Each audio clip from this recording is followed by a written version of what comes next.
देखो, हम लोगों की जो लास्ट क्लास हुई थी, उस लास्ट क्लास में हम लोगों ने इस टॉपिक पे बातचीत की कि ई नॉट ऑफ सेल कैसे निकालते हैं, और उस ई नॉट ऑफ सेल के बेसिस पर ठीक है आप ये आइडेंटिफाई करते हो कि रिएक्शन होगी या रिएक्शन नहीं होगी। तो अभी वो वाला सेक्शन तो खैर हम लोगों का कंप्लीट हो चुका है। आज की जो हमारी क्लास का डिस्कशन है वो ये है कि आप लोगों के पास जो इलेक्ट्रोकेमिकल सीरीज़ होती है, उस इलेक्ट्रोकेमिकल सीरीज़ का एप्लीकेशन, ठीक है। इलेक्ट्रोकेमिकल सीरीज़ के 3 बहुत ही इंपॉर्टेंट एप्लीकेशन होते हैं। पहला एप्लीकेशन ये होता है कि अगर आपको कोई कहे, इन शॉर्ट मैं बता रही हूँ, अगर किसी भी इलेक्ट्रोड की रिडक्शन पोटेंशियल बहुत ज़्यादा है, स्टैंडर्ड रिडक्शन पोटेंशियल, तो वो डायरेक्टली प्रोपोर्शनल होगा उस पर्टिकुलर इलेक्ट्रोड की ऑक्सीडाइजिंग पावर को लेकर, मतलब उसके ऑक्सीडाइज करने की टेंडेंसी को लेकर। एप्लीकेशन नंबर 2 कुछ इस तरीके से है, जस्ट इसका उल्टा। किसी इलेक्ट्रोड की अगर स्टैंडर्ड ऑक्सीडेशन पोटेंशियल यानी कि SOP बहुत ज़्यादा है, तो वो डायरेक्टली प्रोपोर्शनल होगा किसके, उसके रिड्यूसिंग पावर को लेकर, मतलब वो कितना ज़्यादा सब्सटेंस को क्या कर सकता है, रिड्यूस कर सकता है। और तीसरे वाले टॉपिक पे तो खैर हम लोग ऑलरेडी बातचीत कर चुके हैं, स्पॉन्टैनिटी। लास्ट क्लास में हम लोगों का जो डिस्कशन हुआ था वो इसी टॉपिक पे तो हुआ था, स्पॉन्टैनिटी वाले टॉपिक पर, है ना। तो कब कोई चीज़ स्पॉन्टेनियस होती है और कौन सी चीज़ कब स्पॉन्टेनियस नहीं होती है, ये हम लोग ऑलरेडी जानते हैं। तुमसे ये कोई नहीं कह रहा है कि पूरी की पूरी इलेक्ट्रोकेमिकल सीरीज़ का आप रट्टा मारो, ठीक है, ये तुमसे कोई नहीं कह रहा। बट इलेक्ट्रोकेमिकल सीरीज़ में जो बेसिक पोजिशनिंग होती है चीज़ों की, जैसे कि 2 मिनट अपन NCERT को डाउनलोड कर लेते हैं पहले, इलेक्ट्रोकेमिस्ट्री NCERT क्लास 12th, ठीक है। तो जो NCERT की किताब में आपकी इलेक्ट्रोकेमिकल सीरीज़ की जो बेसिक पोजिशनिंग होती है, ठीक है, बेसिक पोजिशनिंग, वो बेसिक पोजिशनिंग आपको याद होनी चाहिए। कोई ये नहीं कह रहा है कि पूरा का पूरा चार्ट आप रट्टा मारो, बट हाँ, अगर आपको ये बेसिक पोजिशनिंग याद नहीं है तो गड़बड़ हो जाएगी। जैसे कि जो सबसे इम्पॉर्टेंट बेसिक पोजिशनिंग है वो ये कि हाइड्रोजन के रिस्पेक्ट में जो आप लोगों का कॉपर है, जो कॉपर की जो स्टैंडर्ड रिडक्शन पोटेंशियल है, देखो हाइड्रोजन का तो तुम जानते ही हो, वो एक हम लोगों की शी है, और शी की स्टैंडर्ड रिडक्शन पोटेंशियल हमने आर्बिट्रली 0 सेट की है। तो इस हाइड्रोजन के रिस्पेक्ट में चाहे कॉपर प्लस से आप इलेक्ट्रॉन, मतलब Cu प्लस से कॉपर में जाओ या Cu2 प्लस से आप कॉपर में जाओ, ये दोनों उस हाइड्रोजन के ऊपर हैं, और जो जिंक है वो जिंक हम लोगों का, या आयरन या क्रोमियम या निकल या टीन या लेड, ये लोग कैसे हैं, नीचे हैं। तो ये बेसिक एक इलेक्ट्रोकेमिकल सीरीज़ का आपको आइडिया होना चाहिए, और इन 3 कंसेप्ट्स का तो ये आप लोगों के लिए सबसे आसान और सबसे मज़ेदार टॉपिक है, क्योंकि इसमें करना कुछ नहीं पड़ता है, कैलकुलेशंस आप लोगों की एकदम मिनिमम होती है और आंसर आप लोगों का एकदम फटाफट आ जाता है। डन, ठीक है। जैसे आप लोग लोअर क्लासेस में जब थे तब आप इस टाइप के क्वेश्चन करते थे ना, कि अगर कॉपर सल्फेट के सोल्यूशन में अगर जिंक की इलेक्ट्रोड को रखा तो बताइए कुछ होगा कि नहीं होगा, है ना। अगर होगा तो फिर क्या प्रोडक्ट बनेगा, कलर फेड होगा कि नहीं होगा। तो इसी टाइप का सारा काम आपको अभी यहाँ पे करना है, बट रिएक्टिविटी सीरीज़ को देखते हुए नहीं, बट किसको, इलेक्ट्रोकेमिकल सीरीज़ को देखते हुए आपको ये सारा काम अभी यहाँ पर करना है, ठीक है। कंसेप्ट आपका सिंपल ये रहेगा, standard reduction potential directly proportional to oxidising power, okay, और आपकी जो स्टैंडर्ड ऑक्सीडेशन पोटेंशियल है वो डायरेक्टली प्रोपोर्शनल होगी रिड्यूसिंग पावर की। खत्म हो गया है कंसेप्ट। तीसरी, अच्छा चौथी चीज़ आपको यहाँ पे जो एक नोट के फॉर्म में थोड़ा सा याद रखना है कि इलेक्ट्रोकेमिस्ट्री में IUPAC के टर्म्स में अगर मैं बातचीत करूँ, तो आपको जो भी डेटा E0 से रिलेटेड आपको जो भी डेटा गिवन होता है, वो डेटा आपका जनरली रिडक्शन पोटेंशियल वाला गिवन डेटा होता है। मतलब कई बार हम लोगों को क्वेश्चन में सिर्फ इतना बोल के मेंशन कर दिया जाता है कि ये एक स्टैंडर्ड इलेक्ट्रोड पोटेंशियल है, मतलब ये नहीं बताया जाता है कि वो रिडक्शन पोटेंशियल है, ये नहीं बताया जाता है कि वो एक ऑक्सीडेशन पोटेंशियल है, सिर्फ इतना बोल दिया जाता है कि वो एक स्टैंडर्ड इलेक्ट्रोड पोटेंशियल है। तो हम लोगों का दिमाग हो जाता है कंफ्यूज कि आज स्टैंडर्ड इलेक्ट्रोड पोटेंशियल से हमें क्या समझेगा, हमें तो ये बताना चाहिए ना उसने क्लियरली कि वहाँ पे आप लोगों का वो ऑक्सीडाइजिंग पोटेंशियल है कि वो आप लोगों का रिड्यूसिंग पोटेंशियल है, तो वो आपको क्लियरली नहीं बताता है, ठीक है, वो आप लोगों को क्लियरली चीज़ें नहीं बताता। अच्छा, तो ऐसे केस में जब आपको सिर्फ इतना लिख कर दिया जाए कि वो एक स्टैंडर्ड इलेक्ट्रोड पोटेंशियल है, तो आप मान कर चलिए कि वहाँ पर आपको उसका SRP दिया है, ना कि आपको उसका क्या दिया हुआ है, SOP दिया है। अगर किसी पर्टिकुलर केस में आपको SOP दिया होगा तो आपको अलग से वहाँ पे SOP करके वो मेंशन करेगा कि हाँ ये उसका ऑक्सीडेशन पोटेंशियल है, या फिर हो सकता है किसी क्वेश्चन में स्पेसिफिकली मेंशन करे कि वो उसका रिडक्शन पोटेंशियल है।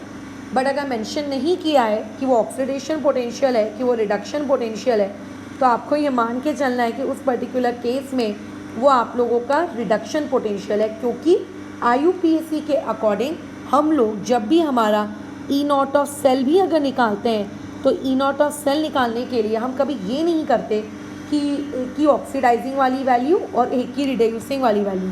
हम लोग क्या करते हैं, हम लोग E नॉट लेते हैं कैथोड का, हम E नॉट लेते हैं एनोड का, और इन दोनों कैथोड और एनोड के E नॉट को हम लोग आपस में माइनस करते हैं, लेकिन इस बात का ध्यान रखते हुए माइनस करते हैं कि दोनों की जो भी वैल्यूज़ हो वो स्टैंडर्ड रिडक्शन पोटेंशियल वाली वैल्यूज़ हो।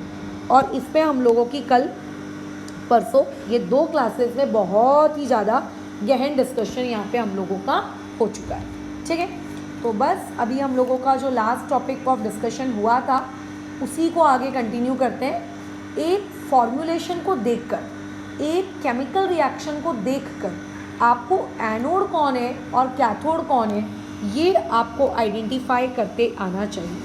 अगर आपको ये आइडेंटिफाई करते नहीं आता है कि कैथोड कौन है और एनोड कौन है, तो आपके सवाल गलत तो होंगे ही होंगे, क्योंकि कैथोड माइनस एनोड का अलग आंसर आएगा, एनोड माइनस कैथोड का अलग आंसर आएगा, और अगर आपका आंसर अलग हो गया तो आप ये मान के चलिए कि आपकी एक प्लस माइनस के साइन की वजह से इस पर्टिकुलर चैप्टर में बहुत ज़्यादा तबाही मचने वाली है, ठीक है। खैर, अब बोल रहा है देखो यहाँ पर आप लोगों के पास एक कंटेनर है, ये इस तरीके का एक कंटेनर है। इस कंटेनर के अंदर में उसने ये कहा कि मैंने 0.5 मोलर ZnSO4 का सोल्यूशन रखा है, प्लस इस पर्टिकुलर कंटेनर के अंदर में मैंने 0.5 मोलर का NiSO4 वाला सोल्यूशन रखा है। अब वो ये कह रहा है कि इसकी इलेक्ट्रोलिसिस करवाई जाएगी, ठीक है, इसकी क्या करवाई जाएगी, इलेक्ट्रोलिसिस। ऐसा प्लान किया गया कि इसकी इलेक्ट्रोलिसिस होगी। अब क्वेश्चन देखो, आपसे ये पूछा है सबसे पहला क्वेश्चन कि कैथोड पर क्या फॉर्म होगा, कैथोड पर क्या फॉर्म होगा, ये आपके पास सबसे पहला सवाल इस पर्टिकुलर क्वेश्चन में पूछा गया है ना। अच्छा, और साथ ही साथ में ये पूछा गया है कि आप लोगों के एनोड पर क्या फॉर्म होगा। तो इस पर्टिकुलर क्वेश्चन को सॉल्व करने के लिए हम तुक्केबाजी नहीं कर सकते कि अच्छा हाँ ठीक है यहाँ पे ये फॉर्म होगा, ठीक है वहाँ पे वो फॉर्म होगा। इस टाइप के क्वेश्चंस में अगर आपको अपना आंसर करना है ना, तो एक्चुअली आप लोगों को ये सबसे पहले डिसाइड करना पड़ेगा कि मेरे पास जो भी कैथोड या एनोड के ऑप्शंस हैं उनकी ई नॉट की वैल्यूज़ क्या है, जो कि आपको नो डाउट आपके एग्ज़ाम हॉल में आपको डेफिनेटली दी हुई होगी। तो अभी ई नॉट की वैल्यू Ni2+ से लेकर Ni तक ये आपको दी जा रही है कितनी, -0.25 वोल्ट। डेटाज याद करने की ज़रूरत नहीं है। ई नॉट की वैल्यू आपको जिंक 2+ से किसके लिए दी जा रही है, जिंक के लिए दी जा रही है -0.76 वोल्ट। अच्छा, और उसके अलावा ई नॉट की वैल्यू H2O से लेकर, मतलब पानी भी तो एक रहता है ना, अगर आप किसी भी चीज़ का एक्वस सोल्यूशन का इलेक्ट्रोलिसिस करते हो तो एक्वस सोल्यूशन के इलेक्ट्रोलिसिस करने में एक ही ड्रॉबैक होता है कि वहाँ पे मेटल्स के अलावा आप लोगों का जो पानी होता है वो खुद, वो स्वयं, वो भी इलेक्ट्रोलिसिस में क्या करने लगता है, पार्टिसिपेट करने लगता है, ठीक है। तो यहाँ पे ये आ जाएगा आपका 1.23 वोल्ट। 1 मिनट, पेज ख़त्म हो गया है, ठीक है। अच्छा, इसके अलावा यहाँ पे आपको ये दिया हुआ है कि E0 की वैल्यू किसकी S2O8 2 नेगेटिव से SO4 2 नेगेटिव के लिए ये आपको दिए 2.01 वोल्ट। अच्छा, और ये जो सोल्यूशन है ये आपके एक्वस है। एक्वस इसीलिए बोला गया है, मॉल्टन इसलिए नहीं कहा। अगर मैं मॉल्टन कहती तो कैथोड और एनोड पर आपका जो पानी है उस पानी के इलेक्ट्रोलिसिस होने का जो स्कोप है वो पूरी तरीके से हट जाता। क्वेश्चन को क्योंकि आप चाहते हो कि थोड़ा सा टफ हो जाए, तो ताकि वो क्वेश्चन टफ हो जाए इसीलिए यहाँ पे एक्वस वर्ड को इंट्रोड्यूस किया गया। अब देखिए आपके पास पॉसिबिलिटीज़ क्या क्या है। जैसे कि हम ये इस पर्टिकुलर सवाल में ये चीज़ बहुत ही अच्छे से जानते हैं कि NiSO4 में निकिल Ni2+ के फॉर्म में होगा, मतलब ऑलरेडी निकिल आपके +2 के फॉर्म में है। ज़्यादा से ज़्यादा आप निकल का क्या कर सकते हो, उसे Ni कर सकते हो। Ni3+, Ni4+, ये तो नहीं होने वाला है इतना, इस बात को तो लेके हम श्योर हैं। यानी कि अगर उस पर्टिकुलर क्वेश्चन में कुछ होगा तो वो ज़्यादा से ज़्यादा निकल का रिडक्शन होगा, राइट, वो निकल का रिडक्शन होने वाला है। साथ ही साथ में आपके इस पर्टिकुलर क्वेश्चन में ZnSO4 है, तो ZnSO4 यानी कि Zn+2 के फॉर्म में है, तो उसका क्या होगा, उसका भी रिडक्शन ही होगा, है ना। अच्छा ठीक है, अगर मैं पानी की बात करूं तो एज वी नो कि हमारा जो पानी होता है ये इस तरीके से आयंस में स्प्लिट हो जाता है, और इसके जो करस्पॉन्डिंग आयंस होते हैं ना उनकी भी टेंडेंसी होती है क्या होने की, रिड्यूस होने की, और उनकी भी टेंडेंसी होती है ऑक्सीडाइज होने की। जैसे अगर मैं बात करूं पानी की, क्या पानी खुद का रिडक्शन कर सकता है क्या, तो डेफिनेटली पानी भी खुद का रिडक्शन कर सकता है, और जब पानी अपना खुद का रिडक्शन करता है तो वो कन्वर्ट हो जाता है H2 में प्लस आपके 2 टाइम्स ऑफ OH नेगेटिव में। यानी कि हमने सारी के सारी पॉसिबिलिटीज़ के बारे में वर्कआउट किया कि अगर हम एक्वस सोल्यूशन लेते हैं तो एक्वस सोल्यूशन में कौन कौन सी ऐसी स्पीशीज़ हैं, ठीक है, जो आप लोगों की क्या कर सकती हैं, रिडक्शन में पार्टिसिपेट कर सकती हैं। तो हम लोगों को क्या मिला कि हमारे पास टोटल 3 स्पीशीज़ हैं जो रिडक्शन में क्या कर सकती हैं, पार्टिसिपेट कर सकती हैं। अब देखो तीनों के तीनों तो रिड्यूस होने वाले नहीं हैं, है ना, कोई भी एक ही विनर होता है, दो फर्स्ट आ जाए ऐसा तो नहीं होता है। तो इनमें से अगर रिडक्शन होगा, और रिडक्शन होता कहाँ है, रिडक्शन होता है आप लोगों के कैथोड पर। अगर इनमें से किसी का रिडक्शन अगर होने भी वाला है तो किसका रिडक्शन पहले होगा, ठीक है, कि रिडक्शन होगा किसका पहले, तो इसका सिंपल सा लॉजिक है, जिसकी रिड्यूस होने की टेंडेंसी ज़्यादा है, ठीक है, जिसकी रिडक्शन करने की टेंडेंसी, किसी की अगर रिडक्शन करने की टेंडेंसी ज़्यादा है तो जिसकी रिडक्शन करने की टेंडेंसी ज़्यादा होगी वो जल्दी रिड्यूस हो जाएगा। अब हमें कैसे पता चलेगा कि किसी की रिड्यूस होने की, या फिर मैं कहूँ उसकी रिड्यूसिंग पावर ज़्यादा है कि उसकी रिड्यूसिंग पावर कम है। तो आज की क्लास में मैंने सबसे स्टार्टिंग में ही आपको बताया था कि किसी भी पर्टिकुलर चीज़ की जो रिड्यूसिंग पावर होती है वो डायरेक्टली प्रोपोर्शनल होती है उसके SOP के। जिसकी SOP की वैल्यू जितनी ज़्यादा उसकी रिड्यूसिंग पावर उतनी ज़्यादा। सिंपल लॉजिक है। तो आपको देखो ऊपर अलग अलग लोगों की SOP वाली वैल्यू दी हुई है। मैडम सही में दी है क्या SOP की वैल्यू, चेक करना पड़ेगा। SOP की वैल्यू मतलब ऑक्सीडेशन की वैल्यू। तो यहाँ पे आपको निकल 2+ से निकल की वैल्यू दी है, यानी कि ये आपको रिडक्शन वाली वैल्यू दी है। तो अगर मुझे इसी सेम स्पीशीज़ की ऑक्सीडेशन वाली वैल्यू अगर लिखनी हो तो इसी सेम स्पीशीज़ की ऑक्सीडेशन वाली वैल्यू कितनी हो जाएगी, 0.25।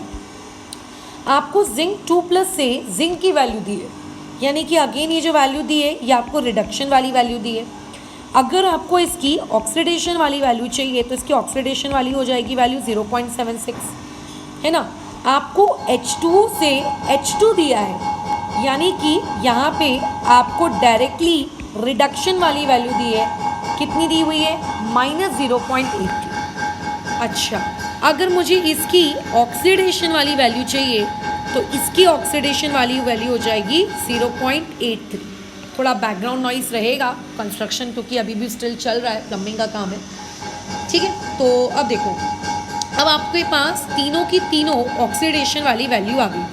अगर मैं इन तीनों की तीनों ऑक्सीडेशन वाली वैल्यू को कंपेयर करूं तो 0.83 की सबसे ज़्यादा है, 0.76 की उससे कम है, और 0.25 की उससे भी कम है। यानी कि सबसे ज़्यादा SOP आपके किसकी है? वाटर की है।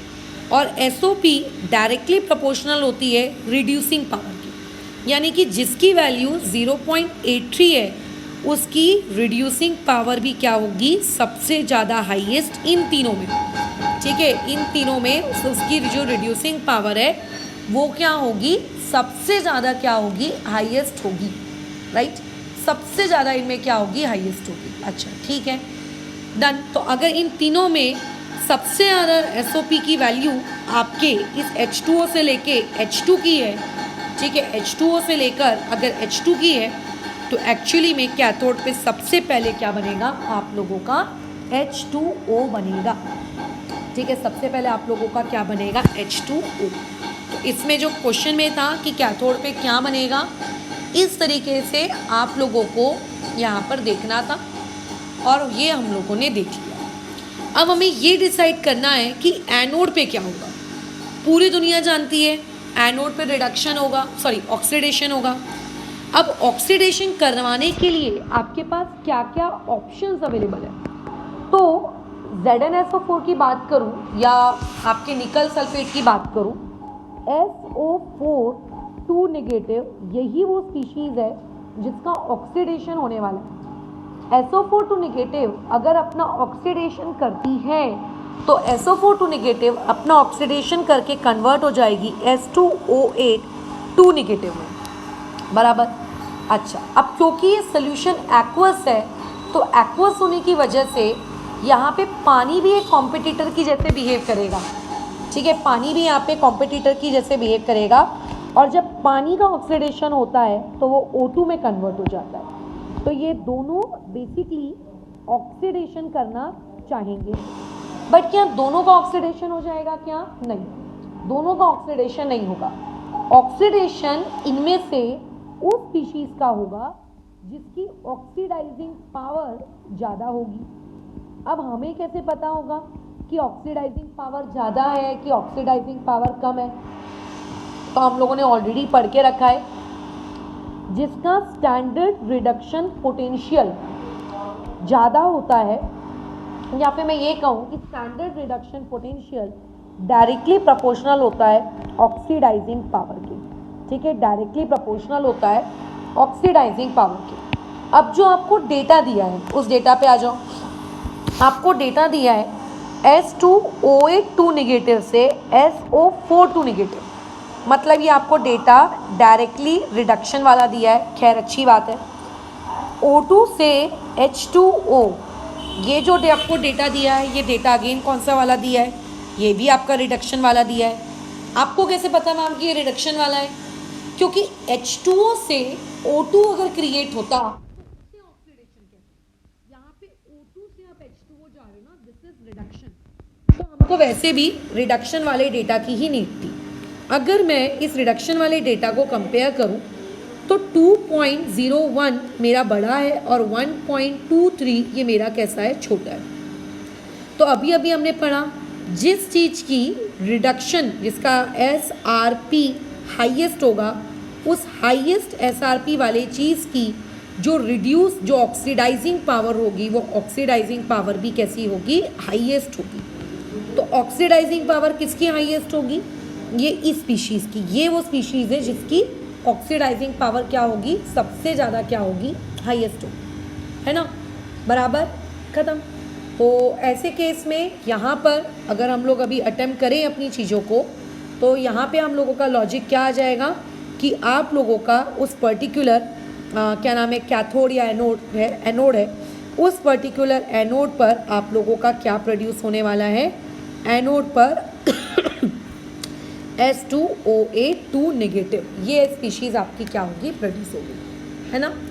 ठीक, तो बस ध्यान रखना है कि आप लोगों का जिसका SRP कम है, ठीक है, 1 मिनट आप भैया, शायद मोटर में टंकी में पानी नहीं है, शायद टंकी में पानी नहीं है, शायद हाँ पानी नहीं है भैया शायद ग्राउंड में, ठीक है।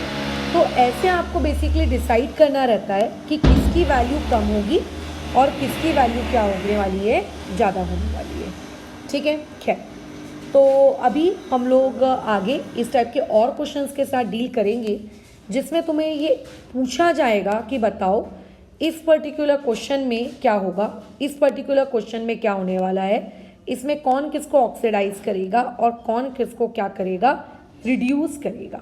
ये एक छोटा सा टॉपिक आप लोगों का रहेगा, ठीक है। चलो आगे बढ़ते हैं। ध्यान रखना यही आपका इकलौता लॉजिक है, SRP जो है स्टैंडर्ड रिडक्शन पोटेंशियल, वो ऑक्सीडाइजिंग पावर के डायरेक्टली प्रोपोर्शनल है, ठीक है। मतलब ऑक्सीडाइजिंग पावर का मतलब क्या होता है कि दूसरों को ऑक्सीडाइज करने की टेंडेंसी, जिसको हम लोग अपनी सरल भाषा में कहते हैं ऑक्सीडाइजिंग एजेंट, ठीक है, जिसे हम अपनी सरल भाषा में क्या कहते हैं, ऑक्सीडाइजिंग एजेंट। और जो दूसरों के लिए ऑक्सीडाइजिंग एजेंट है वो खुद के लिए क्या होगा, वो खुद का क्या होगा, रिड्यूस, वो खुद का क्या करेगा, रिडक्शन करेगा। यानी कि जिसका SRP जितना ज़्यादा है वो दूसरों को ऑक्सीडाइज करेगा, लेकिन उसकी ऑक्सीडाइजिंग पावर दूसरों के लिए ज़्यादा होगी। लेकिन अगर हम लोग बात करें उसके खुद के लिए, तो खुद का वो बेसिकली क्या करने की टेंडेंसी रखेगा, रिडक्शन करने की टेंडेंसी रखेगा। जिसका SOP जितना ज़्यादा होता है उसकी रिड्यूसिंग पावर उतनी ज़्यादा होती है, मतलब वो दूसरों के लिए, अदर्स लोगों के लिए उसका रिडक्शन कैसा होगा, ज़्यादा रहेगा, वो एक रिड्यूसिंग एजेंट के जैसे बिहेव करेगा। लेकिन जब खुद की बात आएगी तो वो खुद का क्या करवाना प्रेफर करेगा, ऑक्सीडेशन। तो इस कंसेप्ट का इस्तेमाल करते हुए अब तुम्हें ये जो मैंने अभी पर्टिकुलर क्वेश्चन करवाया है, इस पर्टिकुलर क्वेश्चन में करेक्शन की नीड है। देखो कैसे, हम लोगों ने जब कंपेयर किया तो हमारा वैल्यू आई 2.01 और एक वैल्यू आई हमारी 1.23। तो हमने कहा कि सबसे ज़्यादा ऑक्सीडाइजिंग पावर इस 2.01 वाले की होगी। तो जिस चीज़ की ऑक्सीडाइजिंग पावर ज़्यादा है वो खुद के लिए वो खुद का रिडक्शन करेगा, मतलब इस 2.01 वाले की रिडक्शन करने की टेंडेंसी ज़्यादा है। इसकी क्या टेंडेंसी ज़्यादा है, इसकी रिडक्शन करने की टेंडेंसी ज़्यादा है। बट हमको ऐसा स्पीशीज ढूंढनी थी एनोड के लिए जो क्या करे, ऑक्सीडेशन करे। तो ऑब्वियस है कि H2O8 2 नेगेटिव वो स्पीशीज नहीं है, H2O वो स्पीशीज है। H2O का क्या होगा, ऑक्सीडेशन होगा और वो खुद को O2 में कन्वर्ट करेगा। सिमिलरली जब हम लोगों ने कंपैरिजन किया इन तीन वैल्यूज़ का, तो इस 0.83 वाले की SOP सबसे ज़्यादा निकली। इसका मतलब क्या कि ये दूसरों के लिए इसकी रिड्यूसिंग पावर बहुत ज़्यादा है, मतलब दूसरों के लिए ये एक रिड्यूसिंग एजेंट के जैसे बिहेव करेगा, लेकिन खुद के लिए ये ऑक्सीडेशन करवाएगा, मतलब खुद के ऑक्सीडेशन करने में ये सबसे ज़्यादा अच्छा होगा।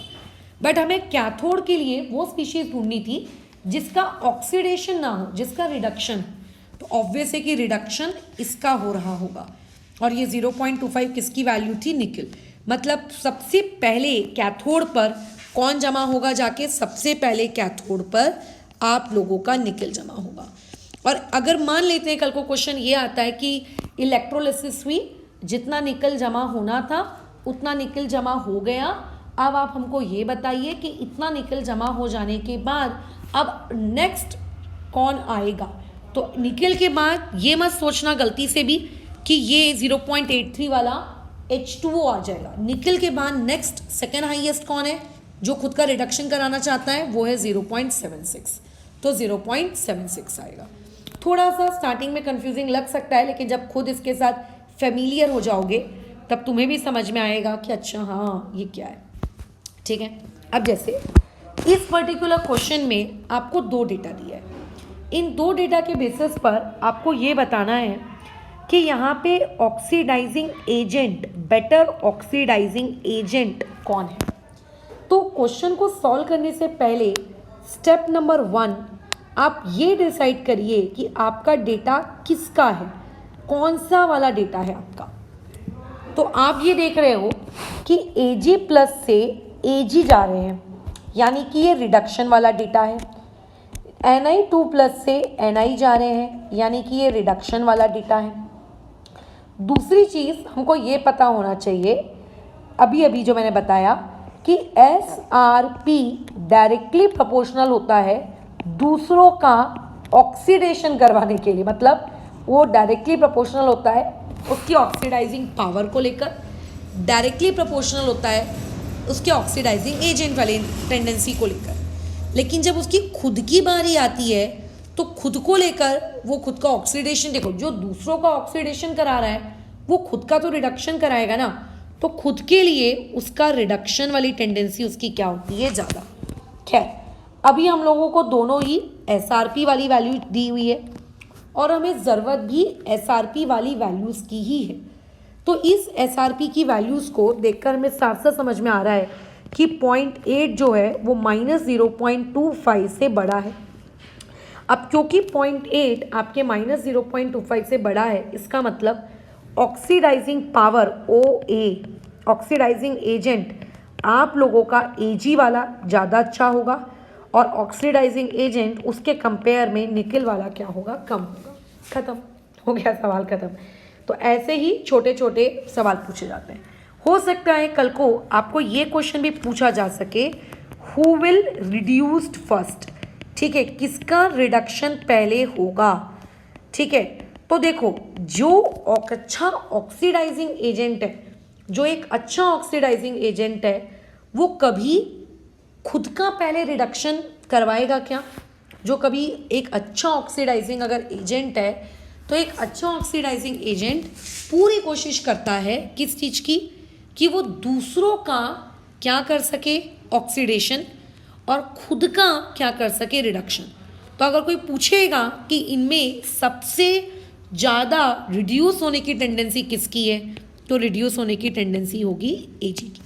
अगर कोई क्वेश्चन में ये पूछ लेगा कि कौन इनमें सबसे ज़्यादा ऑक्सीडाइज होगा, तो देखो अगर सिल्वर की रिड्यूस होने की टेंडेंसी है कंपैरिजन टू निकल, तो ऑब्वियस है कि निकल ही वो स्पीशीज़ होगी जो खुद का क्या करवाना चाहेगी, ऑक्सीडेशन कराना चाहेगी, जो खुद का क्या कराना चाहेगी, ऑक्सीडेशन।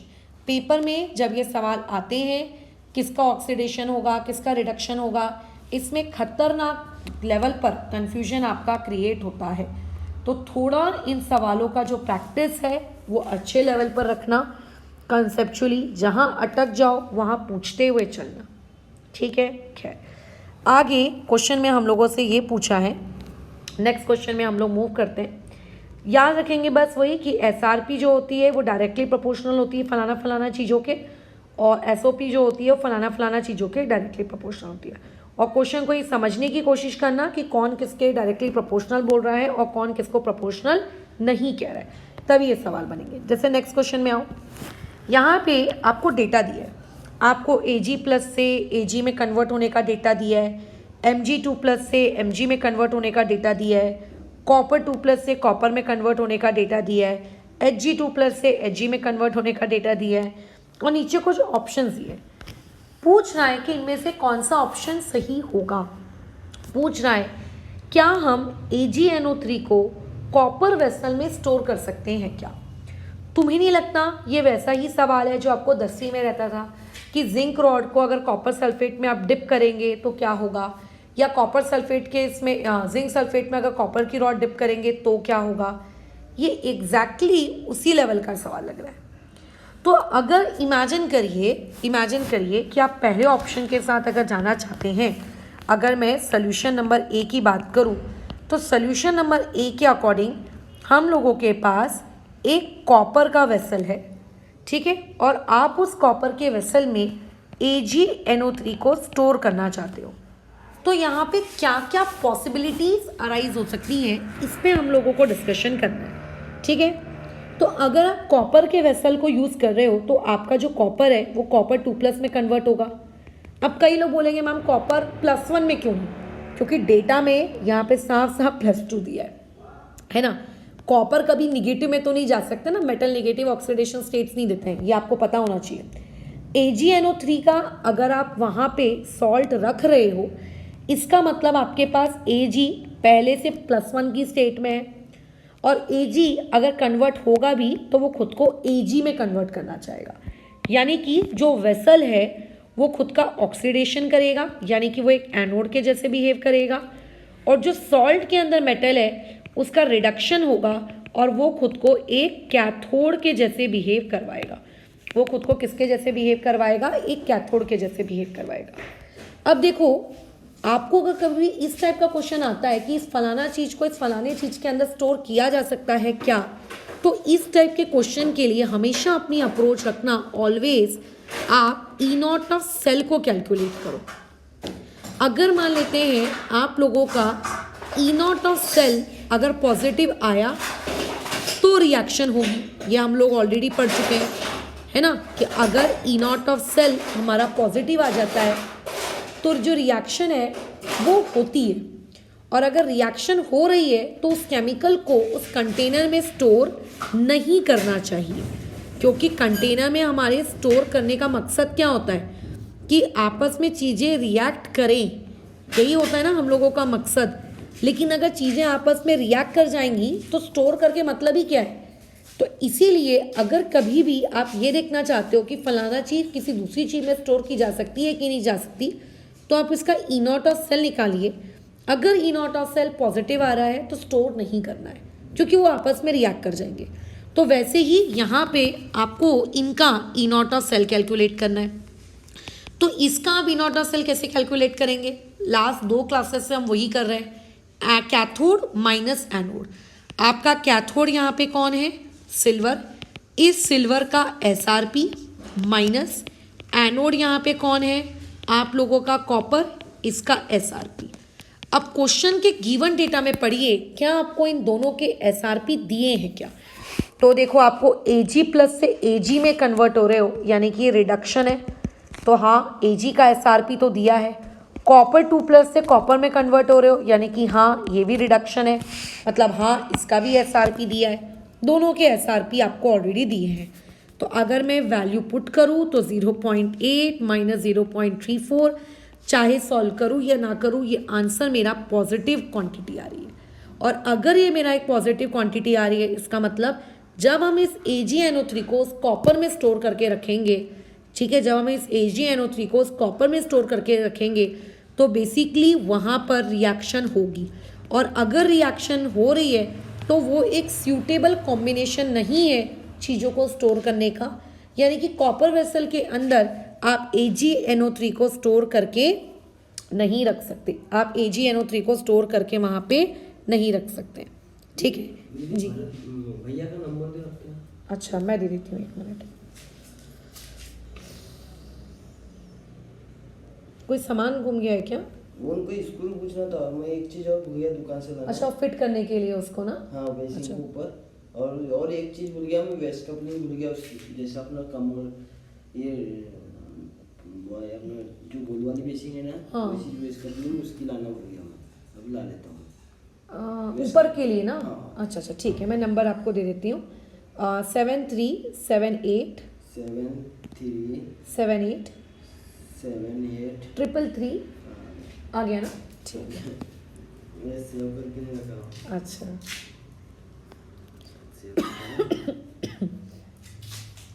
ठीक है। तो ये वाला कॉम्बिनेशन तो देखो एक बहुत ही गंदा कॉम्बिनेशन है। AgNO3 को आपको बिल्कुल भी वहाँ पे नहीं रखना चाहिए कि इसके अंदर, कॉपर वेसल के अंदर।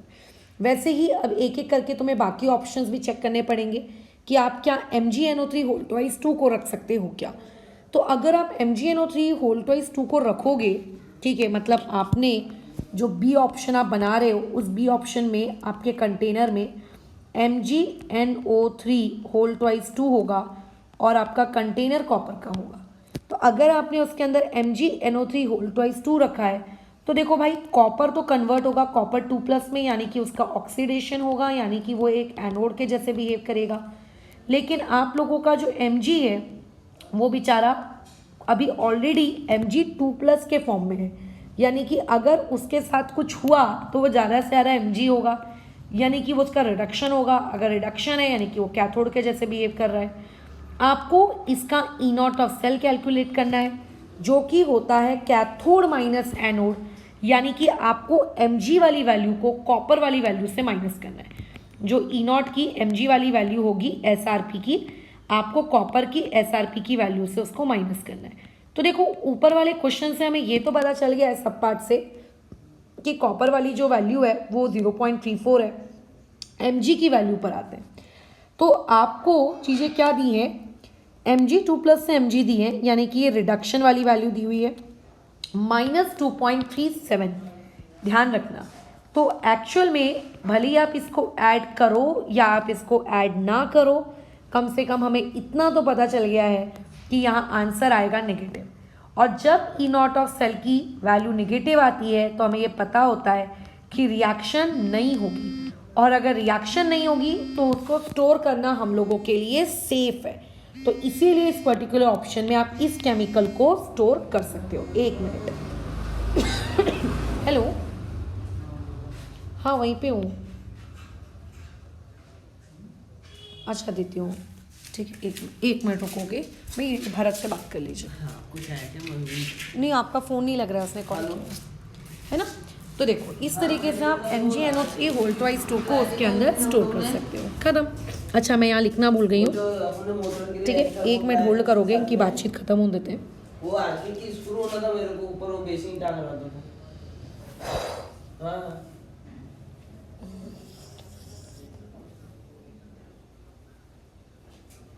हाँ ठीक है, चलो वैसे ही एक ऑप्शन को और सॉल्व करके देख लेते हैं। जैसे HgCl2 है, तो अगर HgCl2 के साथ कुछ होगा तो ज़्यादा से ज़्यादा ये होगा कि Hg+2 से 0 में चला जाएगा। खैर, इसकी वैल्यू भी आपको रिडक्शन वाली दी हुई है। तो अगर मैं इसको चेक करूँ, क्या हम यहाँ पे चीज़ों को स्टोर कर सकते हैं क्या, तो सी ऑप्शन के लिए आप अगर ई नॉट ऑफ सेल कैलकुलेट करें तो ई नॉट Hg वाला माइनस ई नॉट कॉपर वाला। अब कॉपर वाला तो देखो फिक्स है, Hg वाला कितना है, Hg वाला है 0.79, है ना। तो ये जो भी होगा, लेकिन इसका आंसर पॉजिटिव आएगा, और अगर आंसर पॉजिटिव आ रहा है इसका मतलब रिएक्शन होगी, और अगर रिएक्शन हो रही है तो आप चीज़ों को स्टोर नहीं कर सकते। आप कंटेनर्स आपस में इस तरीके से चूज करते हो कि उसके अंदर रखा हुआ कोई भी केमिकल उस पर्टिकुलर कंटेनर से रिएक्ट नहीं करना चाहिए। तो क्योंकि यहाँ पे भी रिएक्शन हो रही है, इसीलिए इस पर्टिकुलर ऑप्शन को हम लोग रिजेक्ट करेंगे। तो इस तरीके से जब भी क्वेश्चन आए कि फलाना चीज़ को फलानी चीज़ के अंदर रखा जा सकता है कि उसको नहीं रखा जा सकता है, तो हमेशा उस तरीके की चीज़ों को डील करने का हमारे पास ही एक तरीका होता है। नेक्स्ट वाले ऑप्शन में आपको बोल रहा है क्या हम कॉपर क्लोराइड को एजी वेसल के अंदर रख सकते हैं क्या, तो यस, इसको अंदर रख सकते हैं, क्योंकि अगर आप एजी वेसल के अंदर रख रहे हो, अगर मैं ऑप्शन नंबर डी को सॉल्व करूं तो एजी का क्या होगा, एजी प्लस में कन्वर्ट होगा, यानी कि वो एक एनोड के जैसे बिहेव करेगा, और जो कॉपर पहले से +2 में है वो खुद को कन्वर्ट करेगा किस में, कॉपर में, यानी कि वो एक कैथोड बन रहा है। वैल्यू क्या होती है ई नॉट ऑफ सेल की, कैथोड माइनस एनोड, यानी कि कॉपर वाली वैल्यू को मुझे सिल्वर वाली वैल्यू से माइनस करना है। तो कॉपर वाली वैल्यू क्वेश्चन में कितनी दी है, 0.34, सिल्वर वाली वैल्यू कितनी दी हुई है आपकी, -0.8, ठीक है। तो जब आप सब्ट्रैक्ट करोगे, सब्ट्रैक्ट करने के बाद जो भी आंसर आए, आंसर की वैल्यू तो निगेटिव आएगी ना, और अगर आंसर की वैल्यू निगेटिव आ रही है इसका मतलब चीज़ें आपस में रिएक्ट नहीं कर रही, नो रिएक्शन। और चीज़ें अगर आपस में रिएक्ट नहीं कर रही हैं तो यस, वो कंटेनर आपस में काफ़ी सेफ है चीज़ों को क्या करने के लिए, स्टोर करने के लिए। इसीलिए इस पर्टिकुलर ऑप्शन में यस, हम डी वाले को भी उस कंटेनर के अंदर रख सकते हैं। तो जब भी ऐसा कोई क्वेश्चन आए कि फलानी चीज़ को फलानी चीज़ के अंदर स्टोर किया जा सकता है क्या, तो उस क्वेश्चन को अप्रोच करने का आप लोगों का यही तरीका होता है, ठीक है। अच्छा, अब जैसे कि 1 मिनट, ये वाले सवाल पर आते हैं। इस वाले सवाल में आपको एक ऑर्डर दिया हुआ है, किसका, किसका? आरपी का। आरपी को मैं अपनी लैंग्वेज में लिखती हूँ रिड्यूसिंग पावर, ठीक है, यानी कि क्या कहते हैं उसको, oxidising, oxidant, oxidising agent, reducing agent की पावर दी है। किसकी पावर दी है? ये एक रिड्यूसिंग एजेंट की पावर दी है। ZYX। अब देखो एक चीज़ जो कि हम बहुत अच्छे से जानते हैं कि जो रिड्यूसिंग पावर होती है यानी कि आरपी, वो डायरेक्टली प्रोपोर्शनल होती है। किस चीज़ के डायरेक्टली प्रोपोर्शनल होती है? स्टैंडर्ड ऑक्सीडेशन पोटेंशियल यानी कि SOP के बराबर। तो अगर तुमको यहाँ पे रिड्यूसिंग पावर का ऑर्डर ये दिया हुआ है तो यही same order standard oxidation potential का ये होगा। मतलब सबसे ज़्यादा ऑक्सीडेशन पोटेंशियल Z की होगी, है ना, उससे कम Y की होगी और उससे कम आपके X की होगी, बराबर। अच्छा, अब देखो अगर मान के चलिए सबसे ज़्यादा ऑक्सीडेशन पोटेंशियल, सबसे ज़्यादा ऑक्सीडेशन पोटेंशियल किसकी है? Z की है। तो इतनी ज़्यादा है Z की ऑक्सीडेशन पोटेंशियल कि Z अपने से नीचे वालों को क्या कर सकता है? ऑक्सीडाइज कर सकता है। ऑक्सीडेशन पोटेंशियल ज़्यादा होने का मतलब ये होता है कि भाई मैं इतना ज़्यादा ताकतवर हूँ कि मैं अपने से नीचे वालों का मैं क्या कर सकता हूँ? ऑक्सीडेशन कर सकता हूँ। मैं क्या कर सकता हूँ? अपने से नीचे वालों का क्या कर सकता हूँ? मैं ऑक्सीडेशन कर सकता हूँ। तो क्योंकि आप लोगों के इसमें सबसे ज़्यादा ऑक्सीडेशन पोटेंशियल किसकी है? सबसे ज़्यादा ऑक्सीडेशन पोटेंशियल आप लोगों के केस में यहाँ पर किसकी है? Z की है। तो Z से जो नीचे वाले हैं वो उन दोनों को ऑक्सीडाइज कर सकता है। जो Z से नीचे वाले लोग हैं वो उन दोनों को ऑक्सीडाइज कर सकता है। तो इसीलिए आप लोगों का जो Z होगा वो Y को भी ऑक्सीडाइज कर सकेगा और वो X को भी ऑक्सीडाइज कर सकेगा। अच्छा, अब बात आती है Y को लेकर। तो हम लोगों का जो Y है वो बीच में है ना। अब अगर वो बीच में है इसका मतलब उसकी ऑक्सीडेशन पोटेंशियल X के कंपेयर में तो ज़्यादा है, राइट। उसकी ऑक्सीडेशन पोटेंशियल X के कंपेयर में तो ज़्यादा है, लेकिन अगर मैं उसका कंपैरिजन Z के साथ करूँ तो Z के कंपेयर में उसकी ऑक्सीडेशन पोटेंशियल क्या है? कम है।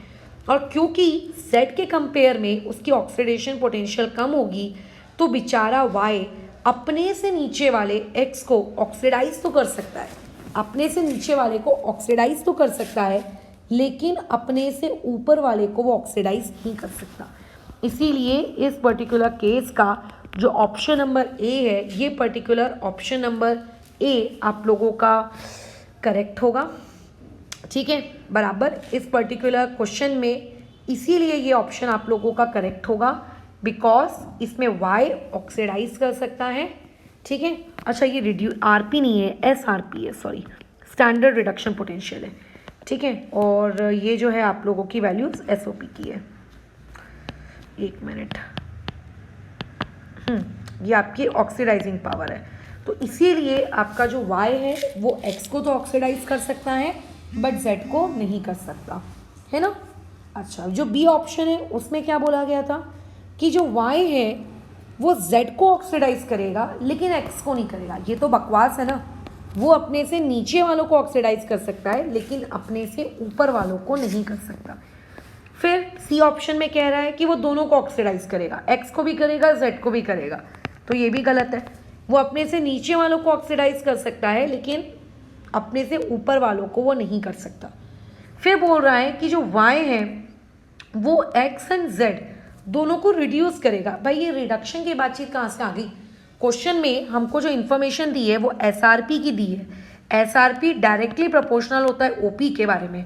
तो हमारी जो ये पूरी बातचीत चल रही है ये OP के रिस्पेक्ट में चल रही है। ये जो हमारी सारी बातचीत चल रही है किसके रिस्पेक्ट में चल रही है? OP के रिस्पेक्ट में चल रही है। तो क्वेश्चन का जो आंसर है वो ऑक्सीडेशन के टर्म्स में देंगे ना आप, रिडक्शन के टर्म्स में कहाँ से? तो ये डी ऑप्शन आपका गलत है, ठीक है। नेक्स्ट क्वेश्चन की तरफ मूव करते हैं। जैसे कि ये यहाँ पर आपको A की ऑक्सीडेशन पोटेंशियल दी हुई है, यानी कि SOP। इस पर्टिकुलर क्वेश्चन में जो डेटा दिया है आपको SOP का डेटा दिया है। डेटा देखते बराबर आपके दिमाग में आना चाहिए कि SOP डायरेक्टली प्रोपोर्शनल होती है किस चीज़ के, रिड्यूसिंग पावर के। किसके प्रोपोर्शनल होती है, रिड्यूसिंग पावर के। ठीक है, मतलब जिसकी एसओपी की वैल्यू ज़्यादा है उसकी रिड्यूसिंग पावर ज़्यादा है, यानी कि वो एक रिड्यूसिंग एजेंट के जैसे बिहेव करेगा। तो ए और बी इन दोनों में ये एक reducing agent, better reducing agent कौन है, 2.37 वाला ए। उसकी बहुत टेंडेंसी है कि दूसरों को दूसरों को रिड्यूस करना। वो एक रिड्यूसिंग एजेंट है ना, क्योंकि अगर वो दूसरों का रिड्यूसिंग एजेंट बनने की उसकी भी टेंडेंसी ज़्यादा है, यानी कि इसकी टेंडेंसी ऑक्सीडाइज्ड होने की है। इसकी टेंडेंसी क्या है, ऑक्सीडाइज की। मैं अपना जी जो दुकान से लाते तो दुकान बंद हो गया, अलग से बुलाना पड़ेगा। तो मतलब कल होगा, कल अगर लाते तो भी पैसे लगेंगे। अच्छा, क्या लाना क्या है, वेस्ट कपलिंग लाना है, हाँ और बिरला वाइट, हाँ और तुम्हारा वो एमसी लाना है पैकेट। ठीक है ना। तो मतलब अभी आपको पैसे दूँ या फिर कल शाम को? अभी जो दुकान से मैं मटेरियल लाता था उधारी वाला। हाँ अच्छा अच्छा, ठीक है ठीक है। तो अभी आप ला रहे हैं या फिर कल कर रहे हैं? नहीं, अभी कर देते हैं ना, अंदर का काम खत्म हो। ठीक है ना। तो कितने, मतलब फिर भी लगभग कितने देर का काम नहीं नहीं, काम कितनी देर का है? काम और चलेगा आधे घंटा। ठीक। बाकी है कुछ नहीं है, कुछ हाँ। होना है। ठीक है ना, मैं दे देती हूँ आपको। और ये इधर टाइट कर दो। ठीक है ना भैया, वो चेंबर का है तो मिलेंडर लाया नहीं है। ठीक है ना, कोई दिक्कत नहीं है। जितना एटलीस्ट आज आधे घंटे 1 घंटे में हो सके उतना ठीक है। तो देखो, ये आपको जो वैल्यू दी है, ये किसकी वैल्यू दी हुई है, ये उसके ए की रिड्यूसिंग एजेंट के जैसे बिहेव करने की टेंडेंसी बहुत ज़्यादा है, और जो खुद को as a reducing agent behave करवा रहा है, मतलब उसकी खुद को ऑक्सीडाइज करने की भी टेंडेंसी बहुत ज़्यादा है। अब क्वेश्चन में बोल रहा है कि A will be replaced by B. क्या ए को बी हटा पाएगा, क्वेश्चन में ये पूछा गया है।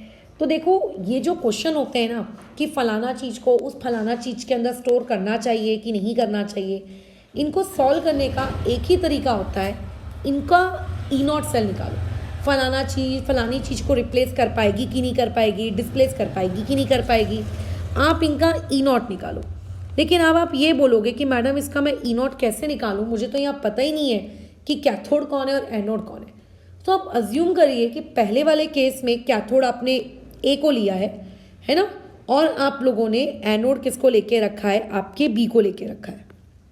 ठीक है, दूसरी चीज़, ये आपको एसओपी की वैल्यू दी है। हम लोग जब ई नॉट ऑफ सेल निकालते हैं तब हमको उनकी रिडक्शन वाली वैल्यू चाहिए होती है। अच्छा, तो अगर मान लेते हैं केस नंबर 1 में मैं ए को कैथोड मान रही हूँ और बी को अगर मैं एनोड मान रही हूँ, तो कैथोड माइनस एनोड होता है -2.37 और माइनस कितना आ जाएगा 1.06। अब तुम बोलोगे कि मैम यहाँ पे आपने दोनों जगह माइनस माइनस क्यों लिखा। मैंने दोनों तरफ माइनस माइनस इसीलिए लिखा क्योंकि मेरे को जो डेटा दिया था वो ऑक्सीडेशन पोटेंशियल का डेटा दिया था, और जब हम ई नॉट ऑफ सेल कैलकुलेट करते हैं तब हमको डेटा रिडक्शन वाला चाहिए होता है, ना कि ऑक्सीडेशन वाला।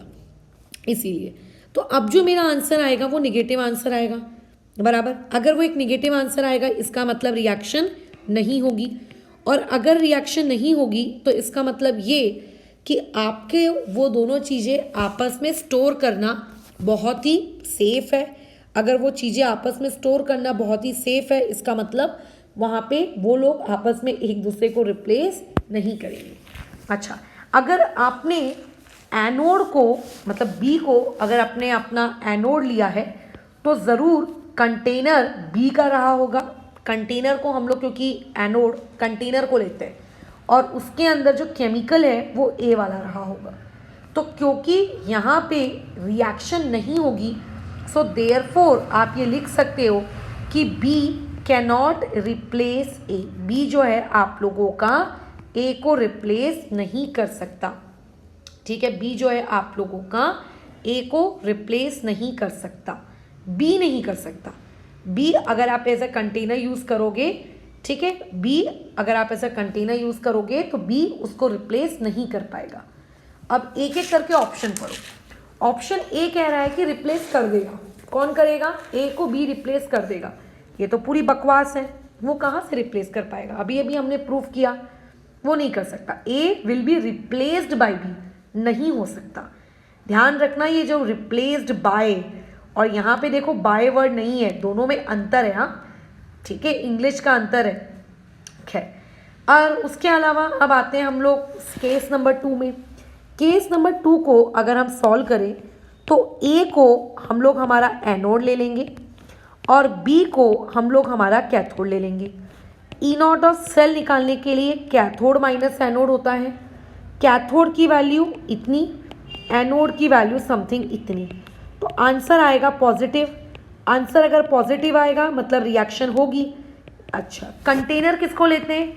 कंटेनर हमेशा एनोड को लेते हैं, यानी कि इस बार कंटेनर एनोड बन रहा है और उसके अंदर बी है। अब क्योंकि यहाँ पे इन दोनों के बीच में रिएक्शन हो सकती है, क्योंकि यहाँ पे रिएक्शन हो सकती है, सो देयरफॉर हम लिखेंगे ए विल रिप्लेस बी। कंटेनर अंदर वाले को रिप्लेस करेगा, तो करेक्ट ऑप्शन यहाँ पे क्या होगा? ए विल रिप्लेस आप लोगों का बी। तो इस टाइप के जो क्वेश्चन आते हैं कि कौन किसको रिप्लेस कर सकता है, कौन किसको रिप्लेस नहीं कर सकता है, ये आपको इस तरीके से क्या करने पड़ते हैं? डील करने पड़ते हैं। अब जैसे यहाँ पे आ जाओ, इसमें आपको एक्स वाई जेड ये 3 पर्टिकुलर केमिकल्स दिए थे, इनकी ई नॉट की वैल्यू दी है। कौन सी वाली वैल्यू दी है यहाँ पे? इनके ई नॉट की स्टैंडर्ड इलेक्ट्रोड पोटेंशियल दिया है। क्लास की स्टार्टिंग में ही मैंने आपको बताया था कि अगर आपको डेटा में गिवन इंफॉर्मेशन एक इलेक्ट्रोड पोटेंशियल के तौर पे दी जाए तो आप ये समझ लीजिए कि आपको IUPAC के टर्म्स में वो आपका SRP है।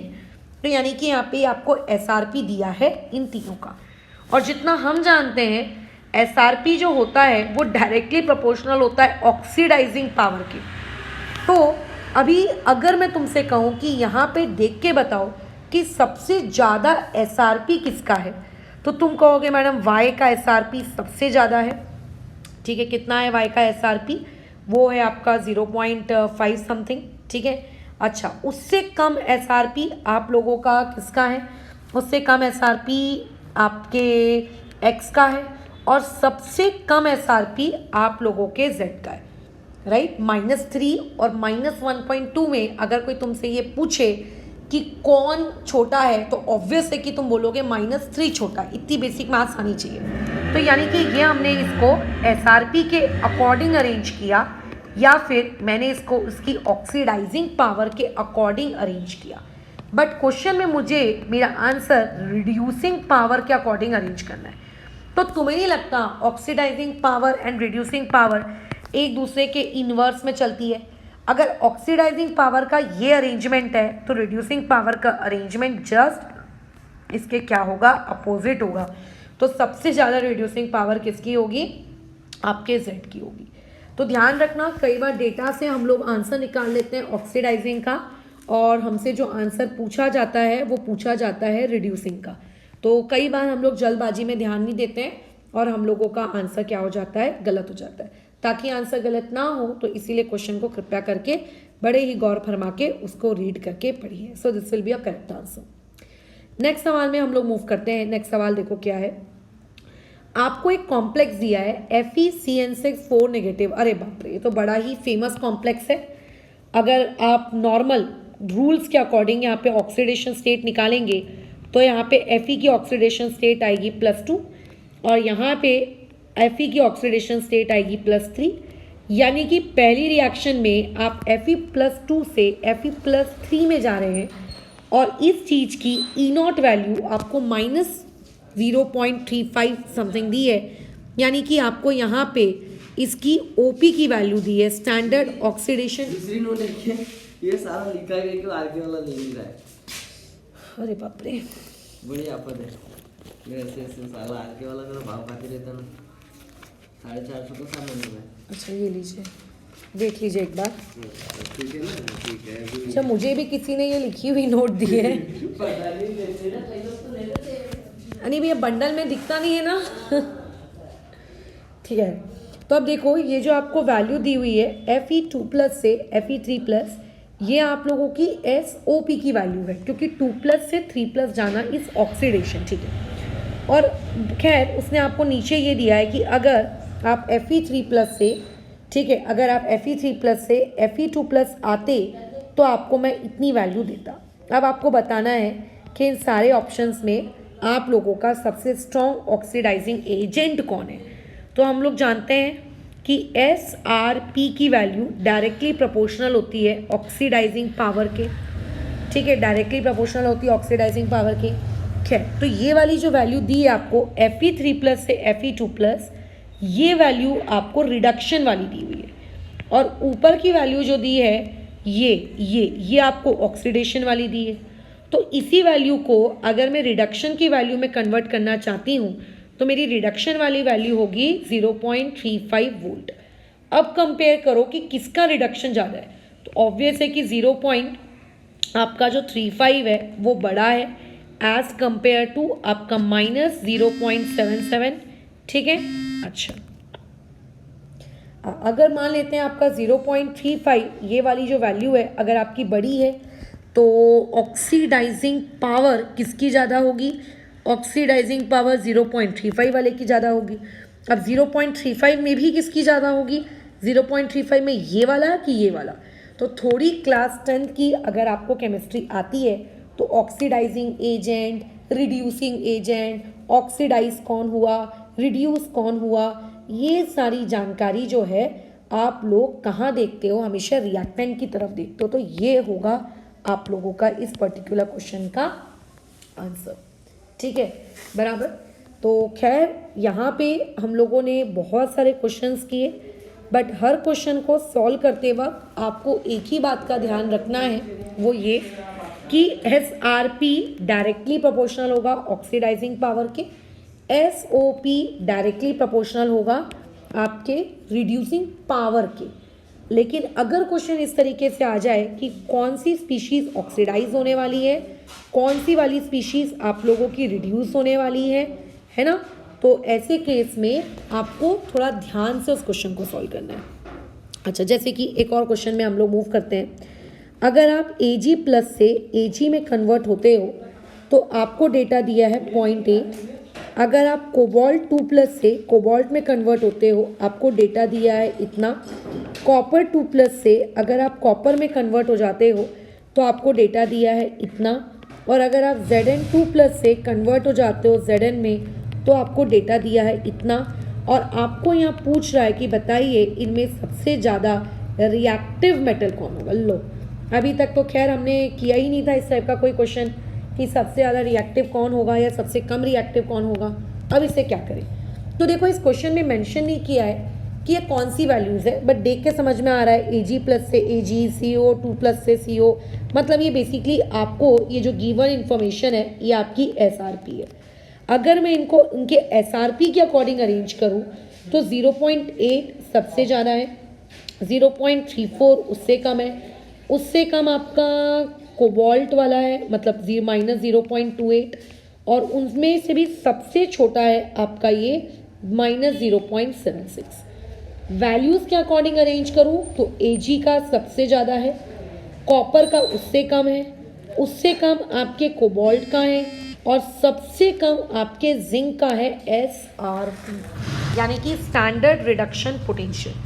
क्वेश्चन में पूछा है कि सबसे ज़्यादा रिएक्टिव मेटल कौन सा होगा, ठीक है, सबसे ज़्यादा आपका रिएक्टिव मेटल कौन सा होगा।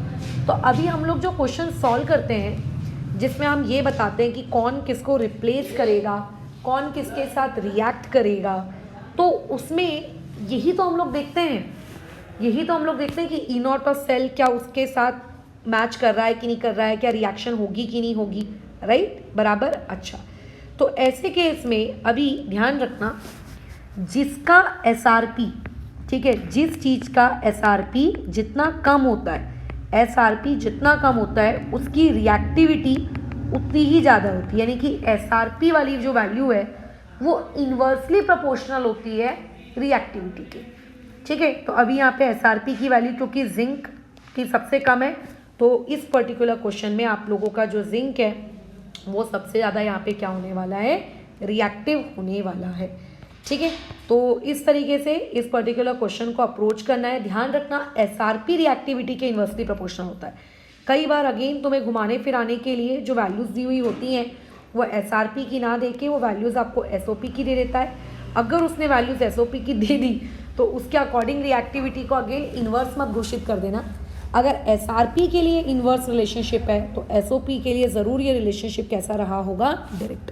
खैर मैं दो चीज़ें याद नहीं करती हूँ, दो चीज़ें याद करने से सिर्फ और सिर्फ कन्फ्यूजन होता है ना। अच्छा, अब एक और में आते हैं, जैसे कि आपको E0 जिंक का दिया हुआ है -0.76, आपको E0 Ag का दिया हुआ है +0.8, आपको यहाँ से E0 कॉपर का दिया है +0.34, ठीक है। अच्छा, अब यहाँ पे आपको 4 ठोक ऑप्शंस दिए हैं। पहला ऑप्शन ये है Ag can oxidise Zn and Cu। दूसरा ऑप्शन यहाँ पे दिया है Ag कैन रिड्यूस, ठीक है, Zn2+ एंड Cu2+। अच्छा, उसके बाद सी ऑप्शन आपको ये दिया है कि Zn can reduce Ag+ and copper 2+। अच्छा, और चौथा ऑप्शन आपको ये दिया है कॉपर कैन ऑक्सीडाइज, ठीक है, आपका Zn एंड Ag। खैर, इस क्वेश्चन को कैसे करेंगे, कौन किसको ऑक्सीडाइज कर सकता है, कौन किसको रिड्यूस कर सकता है, इस चीज़ के बारे में जो वार्तालाप है वो सबसे आखिरी में होगी। पहले तो ये डिसाइड करिए कि आपको जो ये डेटा दिया है ये किस चीज़ का डेटा है। अगर डेटा में आपको बताया नहीं गया है कि वो किस चीज़ का डेटा है तो मतलब वो SRP का डेटा है। तो अगर ये SRP का डेटा है तो सबसे ज़्यादा SRP यहाँ पे Ag की है, बराबर, उससे कम कॉपर की है और उससे कम जिंक की है। अब हम जानते हैं कि SRP डायरेक्टली प्रोपोर्शनल होती है ऑक्सीडाइजिंग पावर के, यानी कि ये जो अरेंजमेंट है ये SRP और ऑक्सीडाइजिंग पावर दोनों का है। अभी हम लोगों ने इस टाइप का एक क्वेश्चन किया था XYZ के टर्म्स में, जिसकी ऑक्सीडाइजिंग पावर के हिसाब से कॉपर की ऑक्सीडाइजिंग पावर जिंक से ज़्यादा है, यानी कि कॉपर जिंक को ऑक्सीडाइज कर सकता है। जो कॉपर है वो जिंक को ऑक्सीडाइज कर सकता है, बट कॉपर सिल्वर को ऑक्सीडाइज नहीं कर सकता, ठीक है। तो देखो डी ऑप्शन में क्या बोला है, कॉपर कैन ऑक्सीडाइज जिंक, ये करेक्ट है, बट उसने क्या बोल दिया है कि copper can oxidise Ag, so therefore D option is wrong, ये तो गलत है। सिमिलरली आपका जो जिंक है वो सबसे कमज़ोर है। जिंक अपने से नीचे वालों को ऑक्सीडाइज कर सकता है, अपने से ऊपर वालों को ऑक्सीडाइज नहीं कर सकता। तो जिंक ना तो Ag को ऑक्सीडाइज करेगा ना तो कॉपर को। तो जो पहला ऑप्शन बोला है कि जो आपका सी ऑप्शन बोला है कि जिंक कैन रिड्यूस, यहाँ पे ऑक्सीडाइज के बदले देखो कौन सा वर्ड है, रिड्यूस। खैर, अभी हम लोग ऑक्सीडाइजिंग पावर के टर्म्स में क्वेश्चन को सॉल्व कर रहे हैं, तो पहले ऑक्सीडाइज वाले ऑप्शंस के साथ डील कर लेते हैं, बाद में ये रिड्यूस वाले ऑप्शंस की तरफ मूव करेंगे। ऑप्शन ए में बोल रहा है कि Ag can oxidise zinc and copper. Ag जो है आपका जिंक एंड कॉपर दोनों को ऑक्सीडाइज कर सकता है, वो ये कहना चाह रहा है। तो डेफिनेटली कोई भी चीज़ अपने से नीचे वालों को ऑक्सीडाइज कर सकती है, so this option is correct. अब आते हैं बात रिडक्शन को लेकर। अभी जो हमने अरेंजमेंट किया है ये ऑक्सीडाइजिंग पावर के टर्म में अरेंजमेंट किया है। अगर मैं कहूँ कि आप इसको रिड्यूसिंग पावर के टर्म्स में आप अरेंज करके दीजिए तो आपको नहीं लगता कि यही सेम अरेंजमेंट उल्टा हो जाएगा, बराबर।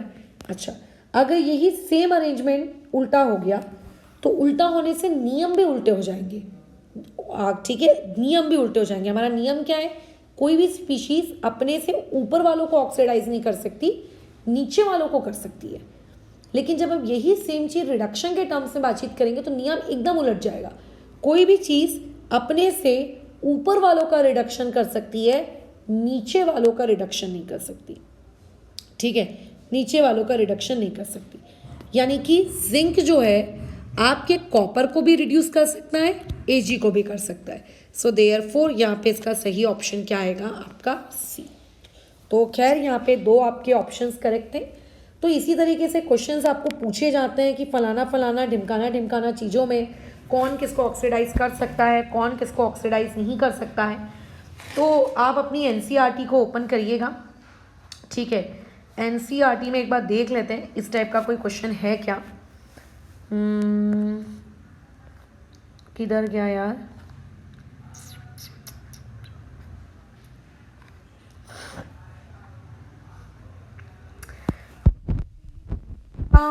प्रोडक्ट्स ऑफ इलेक्ट्रोलिसिस कर तो सकते हो बट रहने दो, ये मैं करवा लूँगी, तुम मत करो इसको, है ना। और इसके अलावा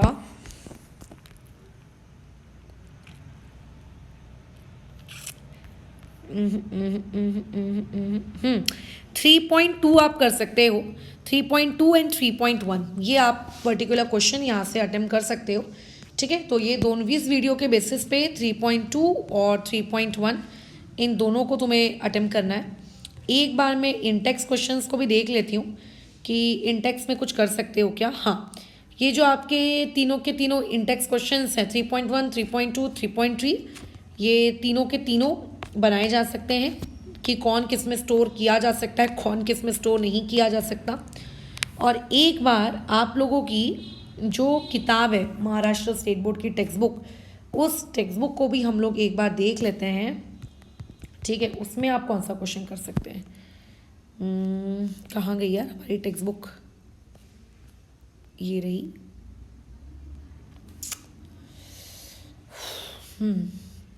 अरे बाप रे, तो बहुत हम लोग को आगे जाना पड़ेगा। खैर, कहाँ तक पहुँच गए, आयनिक इक्विलिब्रियम आ गया है, कुछ ज़्यादा ही आगे चले गए। थर्मोडायनेमिक्स आ गया है, अभी इलेक्ट्रोकेमिस्ट्री आ गया। चलो तो देखो, इसमें तो डायरेक्ट आखिरी पेज में आ जाते हैं फटाफट।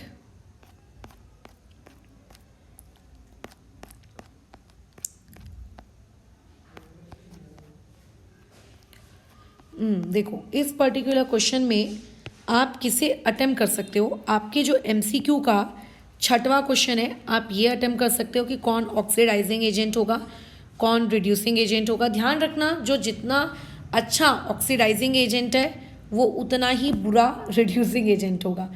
सिंपल लॉजिक है। अगर तुम सोचोगे कि अरे मैंने ऑक्सीडाइजिंग एजेंट ढूंढने का मुझे पता है, लेकिन रिड्यूसिंग एजेंट मैं कैसे ढूंढूं, तो कॉमन सेंस नाम की भी एक चीज़ होती है। अच्छा, और उसके अलावा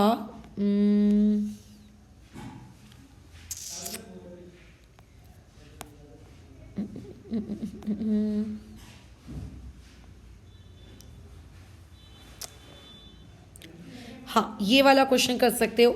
इसमें आपको अगेन आइडेंटिफाई करना है ऑक्सीडाइजिंग एजेंट कौन सा है और उनको उनके स्ट्रेंथ के अकॉर्डिंग अरेंज करना है। सिंपल है, ठीक है। और आपको देखो यहाँ पे स्टैंडर्ड पोटेंशियल दिया है। स्टैंडर्ड पोटेंशियल मतलब मान के चलिए आपको एसआरपी की वैल्यू दी हुई है।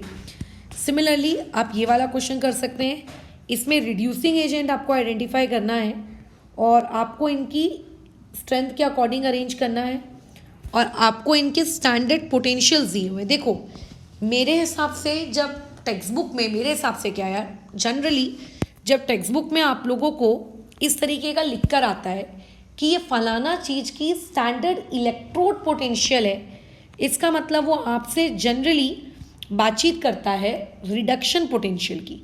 ठीक है, वो आपसे बातचीत करता है किसकी, रिडक्शन पोटेंशियल की। वैसे ही इन दोनों क्वेश्चन में आपको सिर्फ इतना लिख कर दे दिया है कि फलाना चीज़ की ये स्टैंडर्ड पोटेंशियल है। तो मैं ऐसा अज्यूम करके चल रही हूँ कि यहाँ पर आपको ये जो वैल्यू दी हुई है, ये वैल्यू इनकी एसआरपी की वैल्यू है।